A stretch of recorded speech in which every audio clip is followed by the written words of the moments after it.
પાટણ જિલ્લાના હમીરપુરા ગામે આઈએએસ વિપુલભાઈ ચૌધરીના યશોત્સવની ભવ્ય ઉજવણી શંકરભાઈ ચૌધરી અને લવિંગજી સોલંકીની રહી ઉપસ્થિતિ. પાટણ જિલ્લાના સાંતલપુર તાલુકાના હમીરપુરા ગામ ખાતે ગામના ગૌરવ વિપુલભાઈ કરમણભાઈ ચૌધરીએ યુપીએસસી 2025માં રેન્ક 115 મેળવી આઈએએસ બનતા તેમના સન્માનાર્થે ભવ્ય યશોત્સવ કાર્યક્રમનું આયોજન કરવામાં આવ્યું હતું. આ સમગ્ર ગામમાં આનંદ અને ગૌરવનો માહોલ જોવા મળ્યો હતો. આ કાર્યક્રમ ગુજરાત વિધાનસભાના અધ્યક્ષ તથા બનાસ ડેરીના ચેરમેન શંકરભાઈ ચૌધરીના અધ્યક્ષસ્થાને યોજાયો હતો, જ્યારે મુખ્ય મહેમાન તરીકે રાધનપુર વિધાનસભાના ધારાસભ્ય લવિંગજી સોલંકી હાજર રહ્યા હતા. ઉપરાંત અન્ય આગેવાનો અને મહાનુભાવો પણ મોટી સંખ્યામાં ઉપસ્થિત રહ્યા હતા. કાર્યક્રમ દરમિયાન વિપુલભાઈ ચૌધરીનું ભવ્ય સન્માન કરવામાં આવ્યું હતું અને તેમની સફળતાને ગામ માટે ગૌરવની ક્ષણ ગણાવી હતી. અભિનંદન પાઠવાયા હતા. સાથે સાથે વૃક્ષારોપણ કાર્યક્રમનું આયોજન કરવામાં આવ્યું હતું, જેમાં પર્યાવરણ પ્રત્યે જાગૃતિનો સંદેશ આપવામાં આવ્યો હતો. આ ઉપરાંત વ્યસન મુક્તિ અંગે સંવાદ યોજાયો હતો, જેમાં યુવાનોને સારા માર્ગે આગળ વધવા અને સમાજમાં સકારાત્મક બદલાવ લાવવા માટે પણ પ્રેરણા આપવામાં આવી હતી. સમગ્ર કાર્યક્રમ હમીરપુરા ગ્રામજનોના સહકારથી સફળતાપૂર્વક યોજાયો હતો અને ગામમાં ઉત્સાહ તથા ગૌરવનો માહોલ સર્જાયો હતો.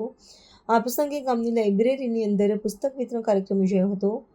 આ પ્રસંગે ગામની અંદર આવેલા ઐતિહાસિક અને પૌરાણિક કાશી વિશ્વનાથ મહાદેવ મંદિર ખાતે વિધાનસભાના અધ્યક્ષ શંકરભાઈ દર્શન કરી ધન્યતા અનુભવી હતી.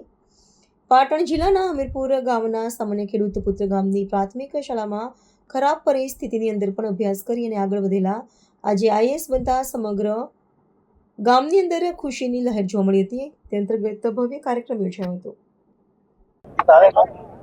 ભાઈ વિપુલે જે યુપીએસસી ક્લિયર કર્યું અને સારા રેન્ક સાથે આ સરહદી વિસ્તાર, આ રણ પ્રદેશ, સુવિધાનો સદૈવ અભાવ, નર્મદાના પાણી આવ્યા પછી જીવન બદલાયું, પરંતુ સરકારી સ્કૂલમાંથી રહીને સતત પુરુષાર્થ કરીને તેણે સફળતા મેળવી છે. એનો પુરુષાર્થ અને લગન એને હૃદયપૂર્વક ખૂબ ખૂબ અભિનંદન. તે સિવાય છેલ્લા 12 વર્ષથી આ હમીરપુરા ગામમાં એક લાઇબ્રેરી અને લાઇબ્રેરીની અંદર અહીંના શિક્ષક મિત્રો માર્ગદર્શન આપે અને ગામના યુવા યુવતીઓ, દીકરા દીકરીઓ સતત મહેનત કરી 150 ઘરનું કામ છે અને જેની અંદરથી 100 કરતાં વધારે દીકરા દીકરીઓ સરકારી સર્વિસીસની અંદર એ સફળ થયા છે. સતત પુરુષાર્થ જે કરે છે તેનું કોઈ વિકલ્પ હોતો નથી. નવી પેઢી માટે સતત મહેનત કરતું રહેવું, નક્કી કરેલા લક્ષ્યની દિશામાં મહેનત કરવી, તેની આ એક પ્રેરણા છે. ડીઝલ પેટ્રોલની અછતનો લોકડાઉનની વાત સાચી છે. આપણે જે કીધું કે અમારો વિસ્તાર બહુ પછાતપણામાં આવે છે, તો પહેલથી જ એવું છે કે ગાઈડન્સનો બહુ ખૂબ અભાવ રહ્યો છે. પણ એ વાત છે કે મગજમાં એવું હોય કે ના, મારે કાંઈક કરવું છે મારા વિસ્તાર માટે, મારા પરિવાર માટે, મારા સમાજ માટે.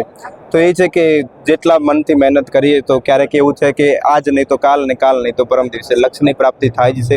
તો જે બી દર્શક મને જોઈ રહ્યા હોય એમને એક જ વસ્તુ છે કે મહેનત કરતે રહેના चाहिए. क्या पता भगवान कभी देख ले और बोल दे तथास्तु. तो ખૂબ મહેનત કરો. કેટલા વર્ષનું સંઘર્ષનો ત્યાગ કરશો સાહેબ? ખૂબ 2015થી મેં સ્વપ્ન જોયું હતું કે મારે આઈએએસ બનવું છે. 2020થી હું સતત અને સખત બંને તૈયારી કરી રહ્યો છું.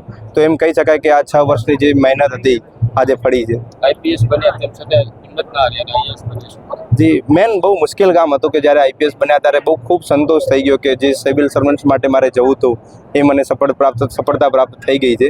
પણ એ હતું કે કંઈક મોટું કરવા માટે થોડું કુરબાની વધુ આપવી પડશે. તો 2024માં હું પાસ થઈ ગયો, આઈપીએસ મળ્યું. પણ એ છે કે મહેનત ચાલુ રાખી. પહેલથી લક્ષ્ય હતું કે મારે આ પ્રાપ્ત કરવું જ છે. તો થોડાક સમય ખરાબ નીકળ્યા કે મોટિવેશન નહોતું મળતું એટલું, પણ એ છે કે મહેનત ચાલુ જ રાખી. સફળતા પાછળ શ્રેય કોને? શ્રેય મેન તો એ જ છે કે પોતાની મહેનત તો બધા કરતા જ હોય છે. સફળ વ્યક્તિ અથવા નિષ્ફળ વ્યક્તિ બધા કરતા હોય છે. પણ જે પરિવારનો જે સપોર્ટ આપણે જોઈએ છીએ કે જે જ્યારે નિષ્ફળ થઈએ ત્યારે પરિવાર કેટલો આપણને સપોર્ટ આપે છે. કોઈ દિવસ મને કીધું જ નથી કે તું આ કર, બસ ખાવાનું ખાજે અને વાંચજે. આ બે જ વસ્તુ મારા પિતા, મારા પરિવાર કહેતા હતા. તો એ છે કે હું મારા પરિવારને સૌથી મોટો શ્રેય આપું છું. એના ઉપરાંત ગુરુજીના આશીર્વાદ છે અને મિત્રનો સહકાર. આ 3 વસ્તુ સૌથી મહત્વની છે. યુવાનોને શું સંદેશ આપશો? યુવાનોને એ જ મેન વસ્તુ એ છે કે જ્યારે તમે પોતાની પાસે કાંઈ હોતું નથી ને, તો પામવા માટે પૂરી દુનિયા હોય જ છે. તો પ્રયાસ કરતું રહેવાય. સૌથી મોટો લક્ષ્ય રાખો. એને કરવા માટે હંમેશા એક ડિસિપ્લિન રાખવું કે ટાઈમ ટેબલ બનાવીને કે મારે આ વસ્તુ કરવી છે. ને ખૂબ મારું તો એ જ છે કે મેં ખુદ જોઈ લીધું છે કે ખૂબ મહેનત કરીએ ને તો સફળતા મળે છે. તો ખૂબ મહેનત કરતા રહું. અત્યારના સમયમાં યુવાનો સોશિયલ મીડિયા પાસે ટાઈમ બગાડે છે. જી સાચી વાત છે કે અત્યારે જે વ્યક્તિ સફળ થવા ઈચ્છતો હોય એના માટે બહુ સારા ચાન્સ છે કે ઘણા બધા લોકો ડિસ્ટ્રેક્ટ થઈ ગયા છે, તો જેને સફળતા હોય એના માટે બહુ સારા ચાન્સ છે. તો જે વ્યક્તિ જોઈ રહ્યા હોય મને સોશિયલ મીડિયા થ્રુ, હું એમને એ જ મેસેજ આપીશ કે આ વસ્તુ ના કરો. સોશિયલ મીડિયાથી જેટલું દૂર રાખશો, તો માય પર્સનલ એક્સપિરિયન્સ વોઝ કે મેં 2 વર્ષ સતત સોશિયલ મીડિયા યુઝ જ નહોતો કર્યો. જો તમે ગમે એ વસ્તુમાં પાસ થવા માંગતો હોય, ખાલી 2 વર્ષ મહેનત કરવાની છે. 2 વર્ષ થોડા તો સોશિયલ મીડિયાથી દૂર રહો. જેટલા સોશિયલ મીડિયાથી દૂર એટલા સફળતાથી નજીક. આ યુપીએસસી કેમ પસંદ કર્યું? કયો મુખ્ય હેતુ હતો? જી મારું એ હતું કે જીવનમાં કોઈ પણ વસ્તુ કરે સૌથી મોટી કરવી. તો પહેલા ઉદ્દેશ્ય એવું હતું કે મામલતદાર બનવું છે, પણ એ મામલતદાર પાસે ખાલી તાલુકા માટેનો જ પાવર હોય છે, જ્યારે ડિસ્ટ્રિક્ટ કલેક્ટર હોય ને તો પૂરા ડિસ્ટ્રિક્ટનો હોય છે. તો મને એવું લાગ્યું કે જો આઈએસ બનીશ તો મને મોટું પ્લેટફોર્મ મળશે. જો મોટું પ્લેટફોર્મ મળશે તો હું ઘણા બધા લોકોને મદદ કરી શકીશ. તો that was the main intention to join the civil service.